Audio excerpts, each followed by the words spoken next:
अच्छा जी, ये क्वेश्चन है सामने आपके, और इसमें क्वेश्चन नंबर 14, और इसकी जो सारा डेटा है वो गिवन है, जिसमें n1 x1 बार s1 n2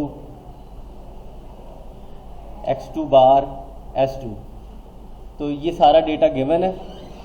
अब हम हाइपोथेसिस की डेवलपमेंट पे जाएंगे कि किस तरह से हाइपोथेसिस हम डेवलप करते हैं।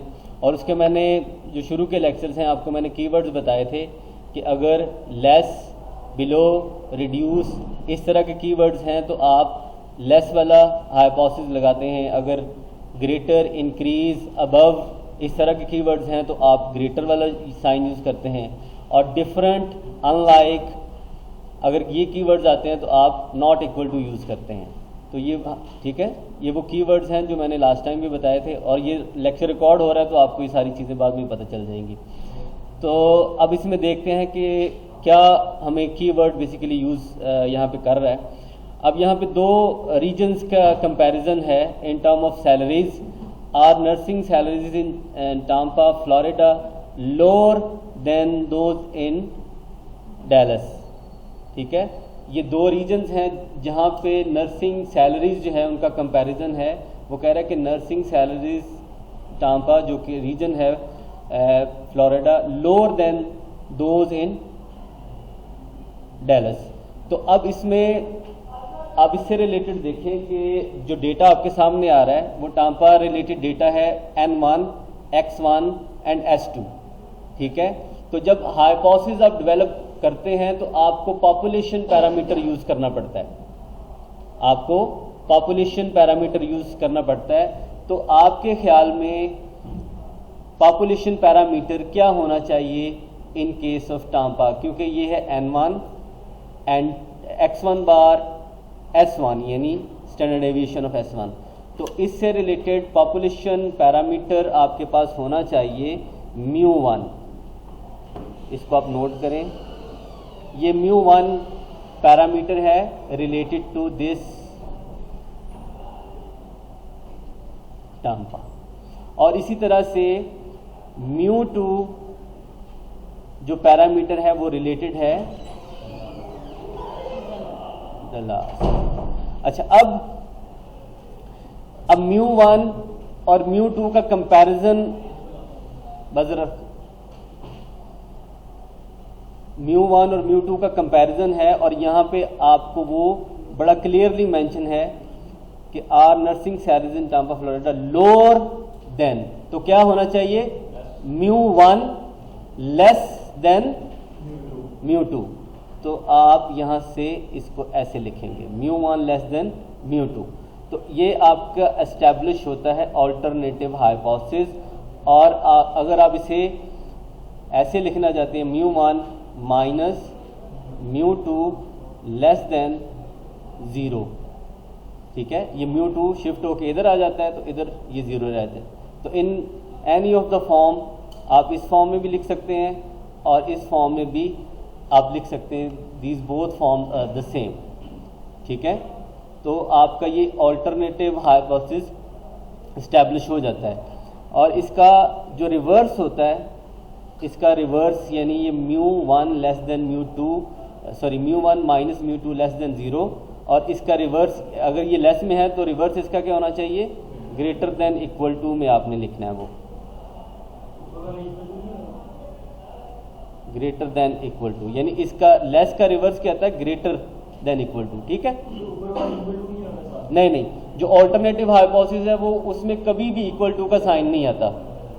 ऑल्टरनेटिव हाइपोथेसिस चाहे लेस का है, चाहे ग्रेटर का है, चाहे नॉट इक्वल टू है, वो कभी भी इक्वल का साइन उसमें नहीं आएगा। ठीक है, और जो कि नल हाइपोथेसिस है उसमें हमेशा इक्वल का साइन आता है। वो ग्रेटर देन इक्वल टू भी हो सकता है, लेस देन इक्वल टू भी हो सकता है, और इक्वल टू भी हो सकता है।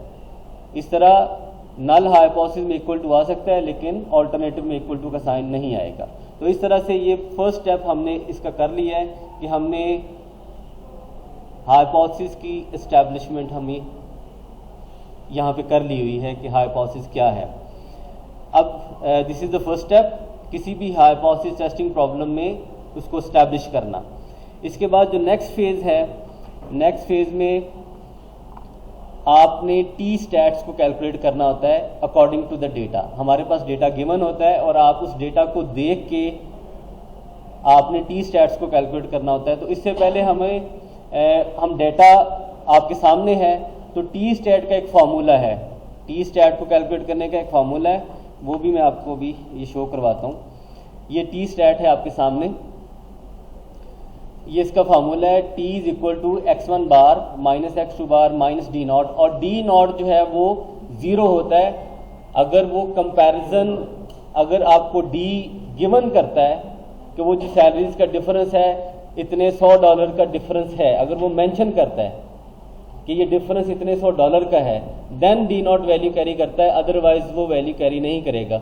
ये कंपैरिजन है लेस और ग्रेटर का, ठीक है, ये लेस और ग्रेटर का कंपैरिजन है। ये वो कंपैरिजन नहीं है जिसमें वो कह रहा है कि उनका एग्जैक्ट डिफरेंस सैलरीज का वो $500 का है, एग्जैक्ट डिफरेंस उनका $1000 का है, यानी वो डिफरेंस नहीं आपको बता रहा है यहाँ पे। तो इस वजह से जो डी नॉट है वो यहाँ पे वैल्यू जो है वो 0 कैरी करेगा, ठीक है। इसके अलावा बाकी जितनी भी टर्म्स हैं S1, S2, N1 and N2 ये आपके सामने है डेटा। इस फार्मूला को लिखें प्लीज़ जल्दी से। और डी नॉट क्योंकि वो सैलरीज कह रहा है कि जो टाम्पा रीजन की नर्सिस हैं उनकी सैलरी डैलस रीजन की जो नर्सिस हैं उनसे कम है। अब वो कितनी कम है इसके बारे में वो नहीं हमें हाइपोथेसिस में बता रहा कि वो 500 का डिफरेंस है, 100 का डिफरेंस है, 200 का डिफरेंस है। अगर वो डिफरेंस एग्जैक्टली मेंशन कर देता है कि इस डिफरेंस को चेक करें तो वो फिर डी नॉट वैल्यू कैरी करता है। हाँ, अगर वो डिफरेंस बता देता है आपको कि इस, हाँ, डी नॉट की वैल्यू डिफरेंस को स्पेसिफाई करेगा आपको, ठीक है। तो अब वो डी नॉट यहाँ पे डिफरेंस को स्पेसिफाई नहीं किया तो वो डी नॉट यहाँ पे 0 है। अब सिंपली आप इस फार्मूला को नोट कर लिया आपने।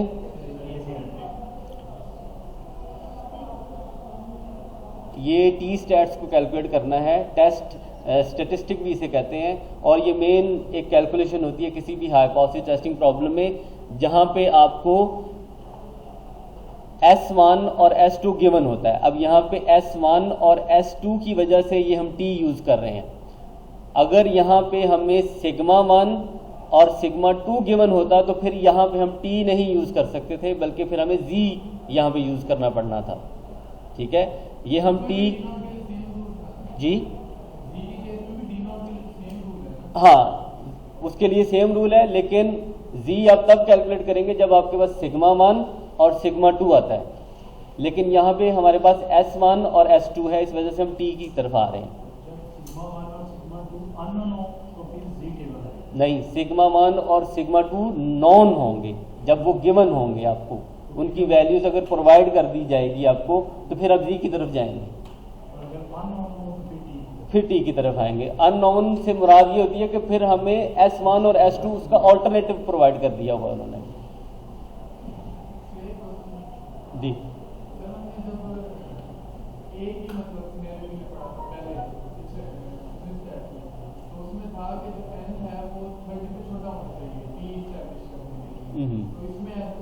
नहीं, T की इस्टेब्लिशमेंट डिपेंड करता है सिग्मा के ऊपर।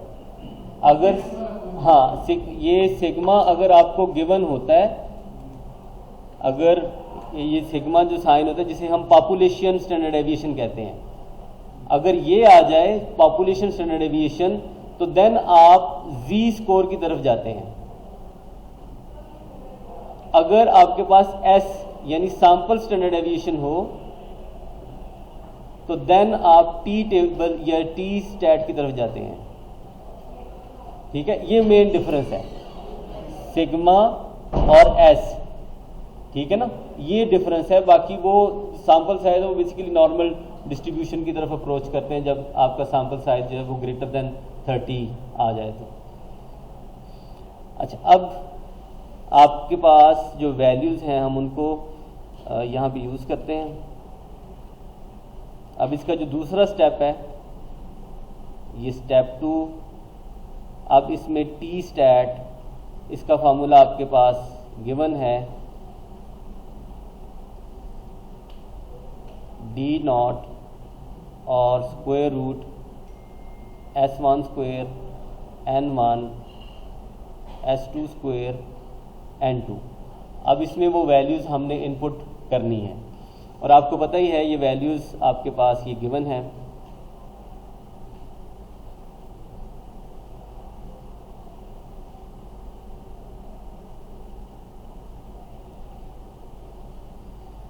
N1 is 40, N2 50, X1 50,100,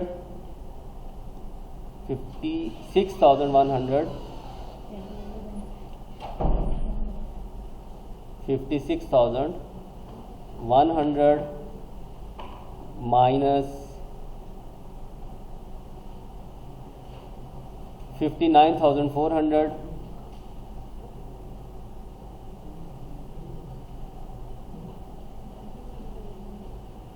divided by S1 standard deviation 6,000,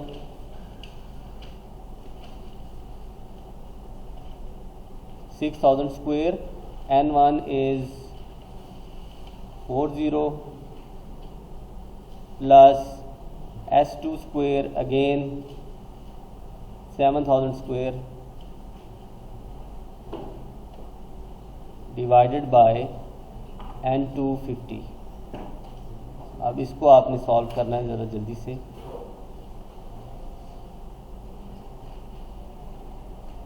calculator पे सॉल्व करके बताएं।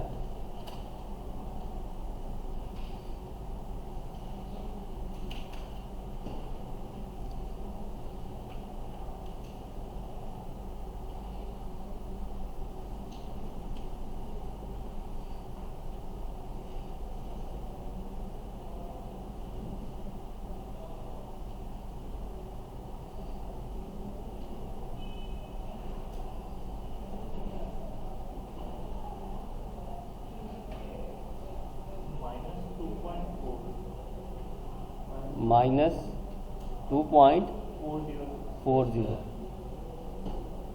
ठीक है जी। अच्छा, अब ये टी की वैल्यू आ चुकी है हमारे पास। ये सेकंड स्टेप है जहाँ पे आपने टी की वैल्यू को कैलकुलेट करना है। अब नेक्स्ट स्टेप है जिसमें आपने डिग्रीज ऑफ फ्रीडम को कैलकुलेट करना है और डिग्रीज ऑफ फ्रीडम का फार्मूला आपके सामने ये है और कल भी इसको हमने किया था डिग्रीज ऑफ फ्रीडम। और इसमें आपको पता ही है वैल्यूज़ S1 6000 है, S2 7000 और N1 40 और N2 50। अब इनको वैल्यूज़ को इनपुट आपने यहाँ पे देना है और डिग्रीज ऑफ फ्रीडम सॉल्व करना है। तो जी किसका टी का -2.40 यही आ रहा है।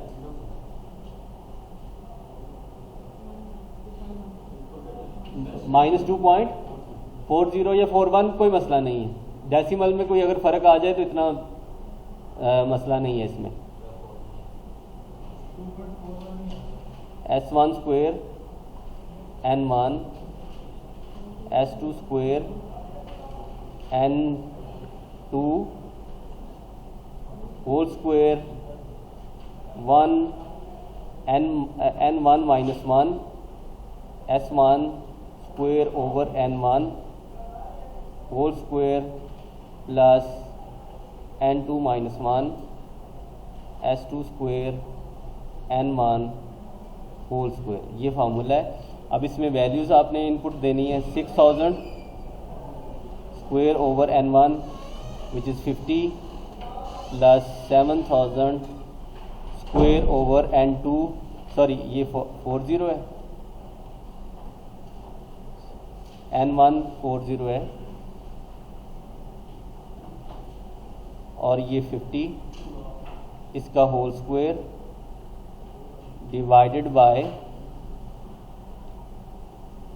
1/39 into 6000 square over N1 40 whole square 1/49 7000 whole square divided by 50 और होल स्क्वायर। ये फार्मूला में वैल्यूज़ हमने पुट कर दी हैं अब डिग्रीज ऑफ फ्रीडम का आंसर आपने कैलकुलेटर के थ्रू कर लें।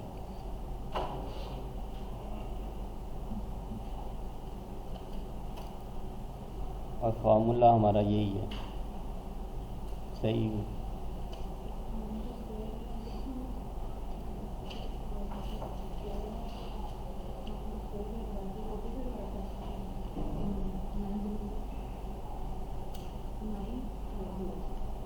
जी, डिग्रीज ऑफ फ्रीडम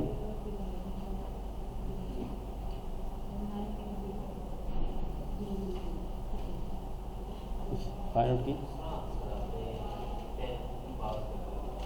नहीं, इतना बड़ा नहीं है, 10 की पावर 3.5 मल्टीप्लाई बाय 10 की पावर।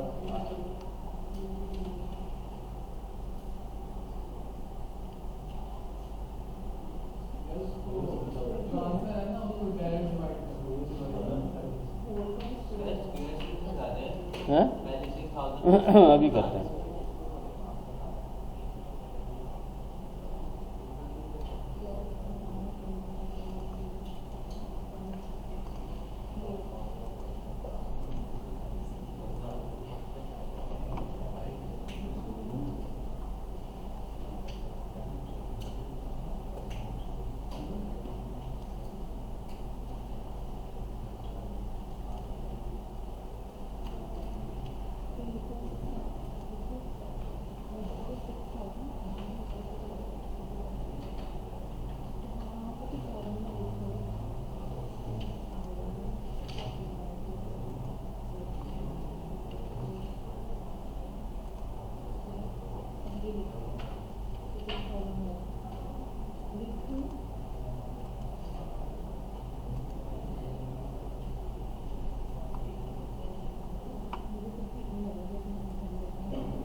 So 87.5 आंसर, 87.6, 87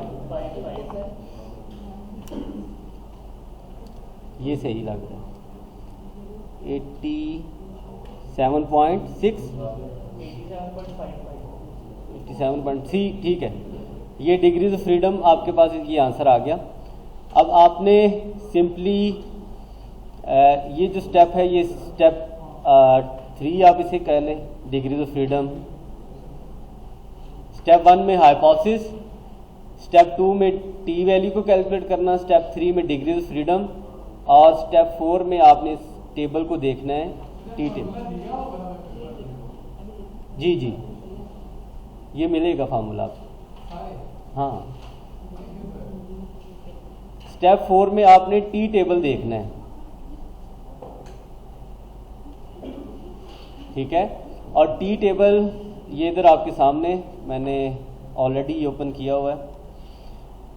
अब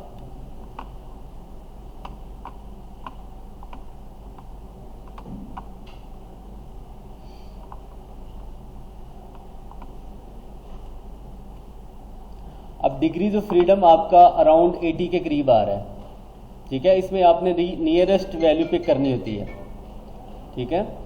अब इसमें 87 एग्जैक्ट नहीं है, डिग्रीज ऑफ फ्रीडम 80 एग्जैक्ट नहीं है, तो 80 के करीब जो डिग्रीज ऑफ फ्रीडम है वो आपने पिक कर लेनी है। तो 80 ये इसके करीब है। इट मीन्स कि ये रो आपने इसमें सिलेक्ट कर लेते हैं।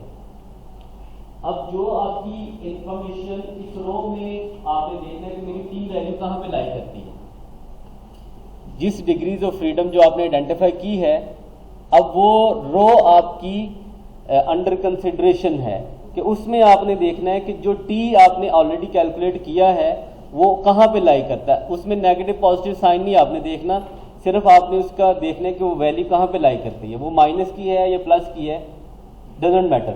आपने सिर्फ ये देखना है कि वो वैल्यू कहाँ पे लाई करती है, तो विच इज -2.40 है। तो ये नहीं कहने का मतलब है कि वो 2.4 आपने तलाश करनी, क्योंकि ये सारी पॉजिटिव वैल्यूज हैं, नेगेटिव तो है नहीं इसमें। तो अब आप देखें 80 में अगर स्टार्ट करते हैं 80 डिग्रीज ऑफ फ्रीडम पे, तो ये जो वैल्यू है 2.374 ये वो वैल्यू है जो बिल्कुल करीब है 2.40 के। तो अब आपने इस वैल्यू को बिल्कुल ऊपर देखना है, तो आपको ये चीज़ मिलती है। इस वैल्यू के बिल्कुल ऊपर आपने देखना है, तो आपको ये एरिया मिलता है वन टेल पे, विच इज़ 0.01। ठीक है, ये जो है बिल्कुल ऊपर यहाँ 80 ये 2.37, ठीक है, ये हमारी टी वैल्यू मिल गई है। अब इस वैल्यू के बिल्कुल ऊपर आपने वन टेल में देखना है, जो वन टेल में देखना है, तो ये 1% आपके पास आ रहा है 0.01। इसको कहते हैं पी वैल्यू। इसे क्या कहते हैं? P value. अब आपने टी टेबल से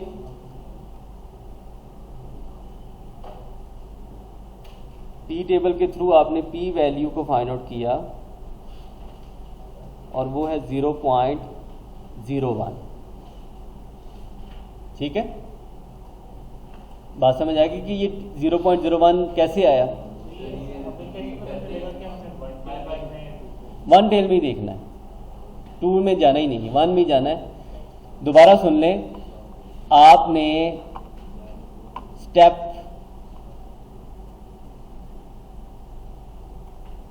2 में ये टी की वैल्यू को कैलकुलेट किया, ठीक है, विच इज -2.40। क्लियर है? उसके बाद आपने डिग्री ऑफ फ्रीडम को कैलकुलेट किया जो कि 87.6 है। ये दो वैल्यूज आ गई। अब टी टेबल में हमने जाना है और ये तलाश सबसे पहले करनी है कि डिग्रीज ऑफ फ्रीडम यानी 87 डिग्रीज ऑफ फ्रीडम पे कहाँ पे लाई करता है। तो हम टी टेबल में गए और हमें 87 इसमें नज़र नहीं आया, नहीं ना आया, तो हमने देखना है कि 87 के जो बिल्कुल करीब है उसको पिक कर लेना है। तो 87, अब देखें ये 60 भी एक नंबर है, 80 एक 100 है, तो इसमें 87 के जो करीब नंबर है वो 80 है। इट मीन्स कि जो आपकी रो है जिसमें इंफॉर्मेशन है वो 80 डिग्रीज ऑफ फ्रीडम पे है। अब इस 80 डिग्री ऑफ फ्रीडम पे आपने अपनी टी वैल्यू को तलाश करना है पॉजिटिव में। आपकी टी वैल्यू क्या है? नेगेटिव में। उसमें मैं ये कह रहा हूं कि उसमें नेगेटिव और पॉजिटिव पे आपने ध्यान नहीं देना, आपने सिर्फ उसकी वो देखनी है एब्सोल्यूट वैल्यू।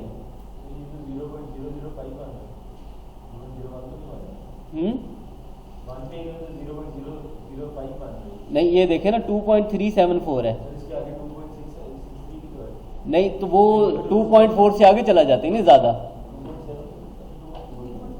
2.37 जो है ये 2.40 के करीब है, तो इसके बिल्कुल ऊपर देखें तो ये 0.01 आती है। तो ये जो चीज़ है इसे हम पी वैल्यू कहते हैं, पी वैल्यू। जी जी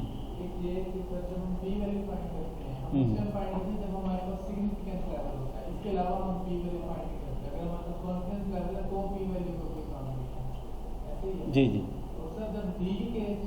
कॉन्फिडेंस लेवल भी हो चाहे सिग्निफिकेंस लेवल हो, पी वैल्यू अगर हाइपोथेसिस टेस्टिंग का प्रॉब्लम है तो पी वैल्यू दोनों केसेस में, क्योंकि एक आपको केस प्रोवाइड कर दिया जाता है, आपको कहा जाता है या तो कॉन्फिडेंस लेवल दे दिया जाता है या आपको सिग्निफिकेंस लेवल दे दिया जाता है, तो बात एक ही है। ठीक है। लेकिन अगर प्रॉब्लम हाइपोथेसिस टेस्टिंग से रिलेटेड है तो पी वैल्यू आपको फाइंड करनी पड़ेगी।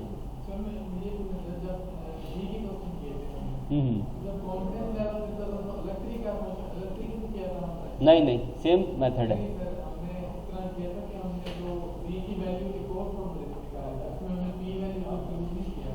नहीं, तो यहाँ भी हम टी की जो वैल्यू वो टी के फार्मूले से निकाल रहे हैं ना। वहाँ पे जी था, यहाँ पे टी हमने कैलकुलेट किया है, और उसके बाद जी और टी को कैलकुलेट करने के बाद उनके टेबल पे चले जाते हैं। यहाँ पे टी कैलकुलेट किया तो टी टेबल से हम पी वैल्यू फाइंड आउट कर रहे हैं, वहाँ हमने जी कैलकुलेट किया था तो जी टेबल से पी वैल्यू फाइंड आउट की थी। ठीक है ना। वो कॉन्फिडेंस इंटरवल था। हाँ, जो कॉन्फिडेंस इंटरवल से रिलेटेड प्रॉब्लम है उनमें तो हमें ज़रूरत नहीं है पी वैल्यू, क्योंकि पी वैल्यू ज़रूरत होती है तब जब हमने कोई डिसीजन लेना होता है। ठीक है।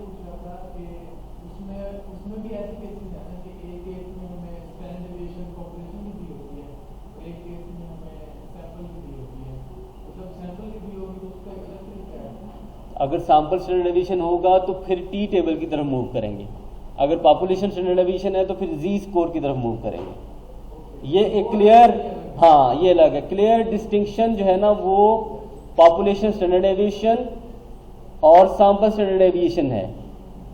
पॉपुलेशन स्टैंडर्ड डेविएशन आपको जी टेबल की तरफ ले जाता है और सैंपल स्टैंडर्ड डेविएशन आपको टी टेबल की तरफ ले जाता है। ये इनकी डिस्टिंक्शन है। ठीक है। अब पी वैल्यू आपने इस स्टेप पे कैलकुलेट कर ली जो कि ये है 0.01। अब एक डिसीजन रूल आपने लिखना है जो स्टेप 5 है।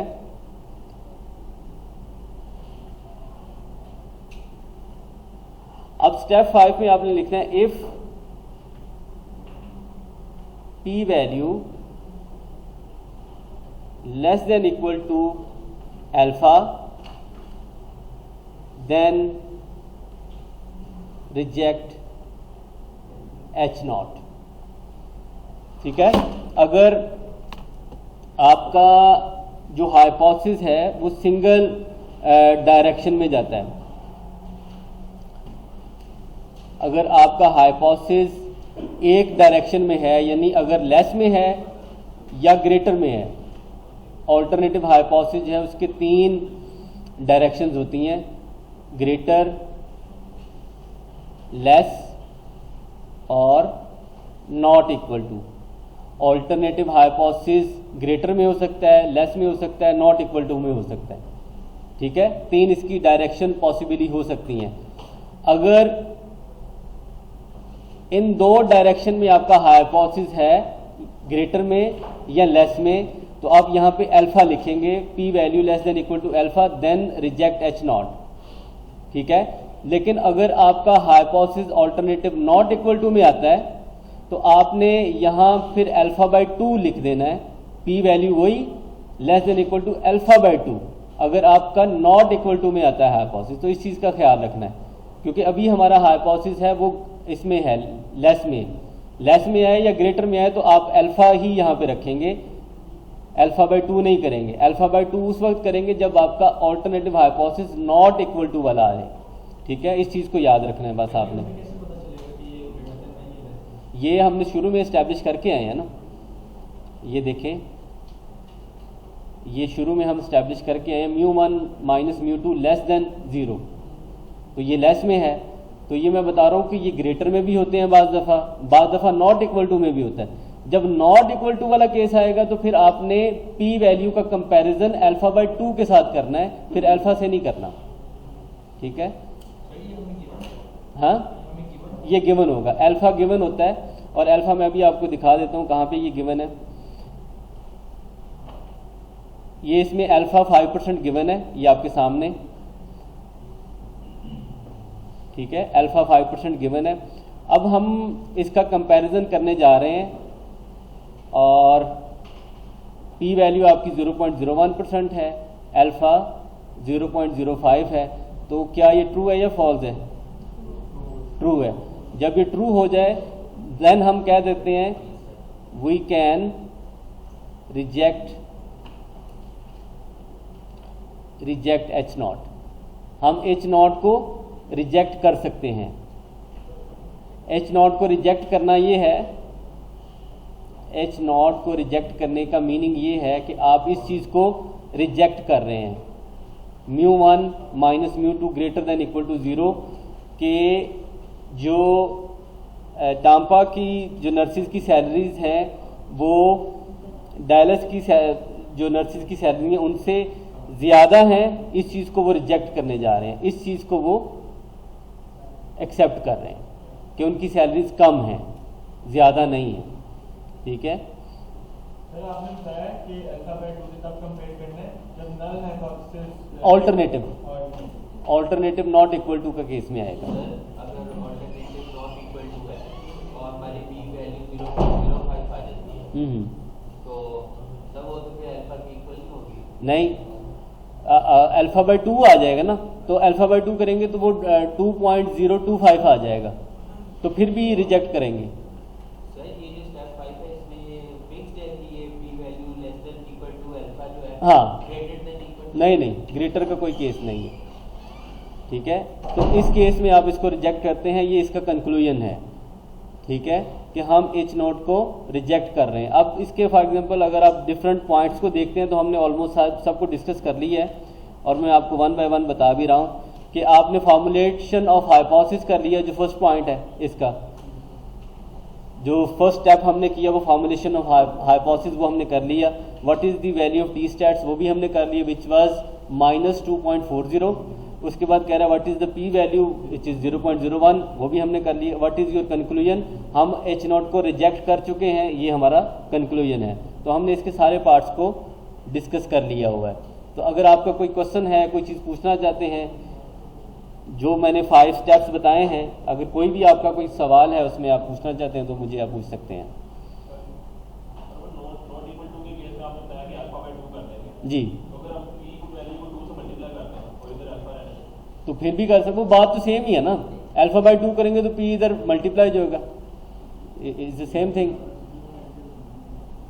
तो इस वजह से वो ज़्यादा कन्वीनियंट, जो ज़्यादा आसान चीज़ है वो यही है कि अल्फा बाय 2 इधर आप रखें, पी वैल्यू को ना तंग करें, पी वैल्यू जो आ गई उसको रखें और alpha according to the your hypothesis, जिस तरह आपका हाइपोथेसिस होगा उस तरह का अल्फा यूज़ कर लें। तो इसमें कोई ज़्यादा कोई वो नहीं है, मतलब कोई ज़्यादा मुश्किल चीज़ें नहीं। अगर आपका नॉट इक्वल टू वाला केस है, और नॉट इक्वल टू वाला केस होता है उसे हम 2 टेल टेस्ट कहते हैं। ठीक है, तो 2 टेल टेस्ट है तो 2 से डिवाइड कर देते हैं अल्फा को, और अगर ग्रेटर देन या लेस देन है तो वो 1 टेल सिचुएशन होती है कि आप लेफ्ट की तरफ हैं या राइट की तरफ हैं, तो वो 1 टेल टेस्ट होता है, तो इस वजह से उसको अल्फा ही रहने देते हैं। हाँ, 2 टेल ये होता है ना कि आपके पास ये सिचुएशन आ रही होती है। अब ये इसकी थोड़ी सिचुएशन मैं आपको थोड़ा डिस्कस कर देता हूँ। अगर 1 टेल है तो अल्फा एक ही तरफ है, सारे का सारा अल्फा एक ही तरफ है, जितना भी है, फॉर एग्जांपल 5% है तो वो एक ही तरफ है। तो अगर 2 टेल टेस्ट है तो आपका अल्फा दोनों तरफ डिवाइड हो जाता है हाफ हाफ करके। 2 टेल में हाफ अल्फा इधर और हाफ अल्फा इधर आ जाता है।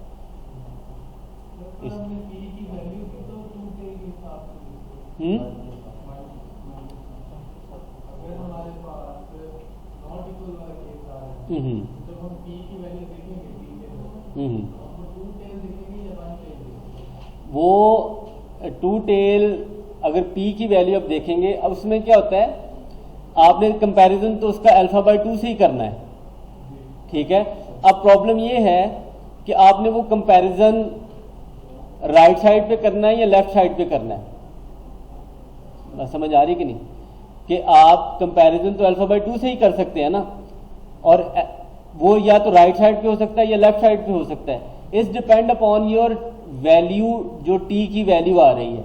अगर टी की वैल्यू पॉजिटिव आ रही है तो आप राइट साइड पे कंपैरिजन कर लेंगे, अगर टी की वैल्यू नेगेटिव आ रही है तो आप इस साइड पे कंपैरिजन कर लेते हैं।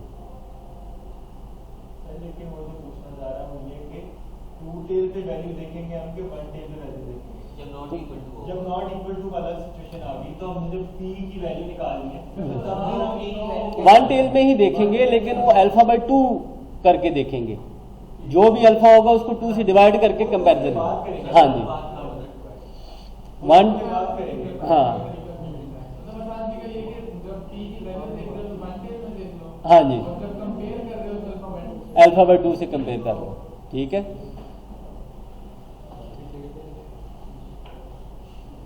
जी।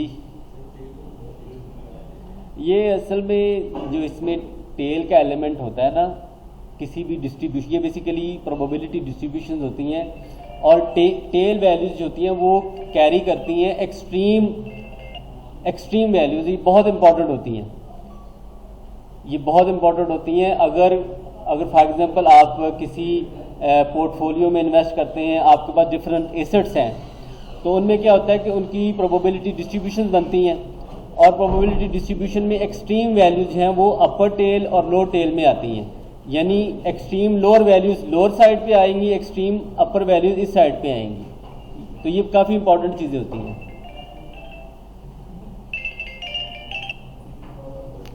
ठीक है जी।